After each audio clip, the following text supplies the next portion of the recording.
Обычные магнитные шарики могут привести в больницу. Медики фиксируют увеличение количества случаев, когда дети тянут в рот что ни попадя, а потом попадают на операционный стол. Родители, несомненно, виноваты. Где-то не досмотрели, где-то не придали большого значения. Наши врачи, они постоянно выступают.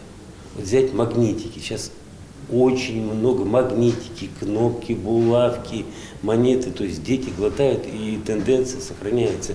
А иногда очень серьезные жизнь угрожающие ситуации происходят, магнитики, да, то есть там вплоть до операций, до перитонитов.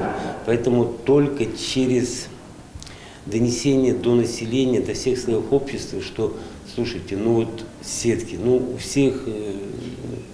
всех вот эта ситуация с падением стран, но тем не менее, вот еще не было лета, уже две кататравмы мы имеем. Поэтому только информация и постоянное напоминание о безопасности детей. Родителей, младшей возрастной группы, уберите все уксусы, щелочи и так далее, чтобы дети не убивали. Ведь постоянно продолжают поступать дети с химическими ожогами ротовой полости, пищевода, желудка. Поэтому самое основное – это достучаться до каждого.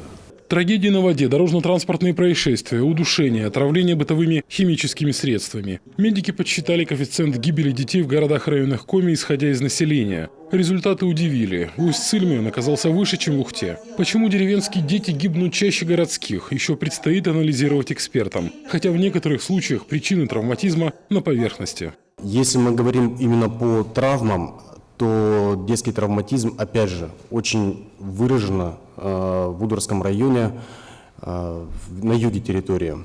А если мы говорим по ДТП, конкретно, как один из самых сложных и тяжелых случаев обращаемости на скорую медицинскую помощь, то достаточно явно прослеживается повышенный травматизм по направлению Сыктывкар-Ухта. Да? То есть это Кнешпогорский район, это Ухта, это Сыктывкар. И мы понимаем, почему. Это основная наша дорога, ну, помимо Р-176 на Вятку.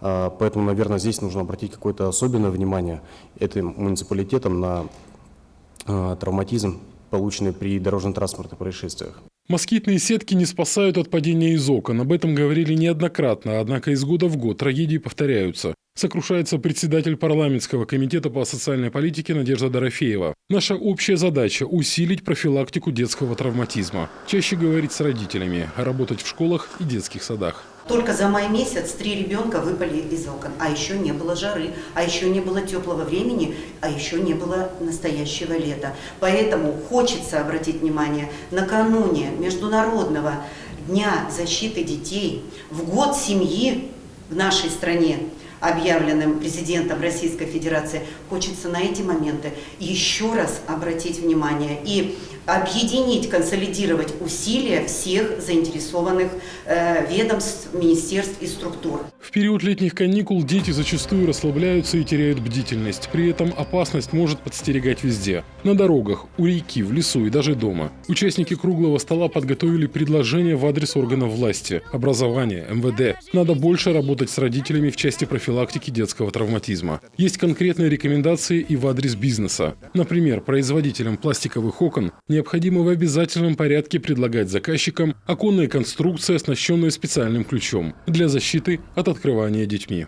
Алексей Корчма, Олег Костромин, телеканал Юрган.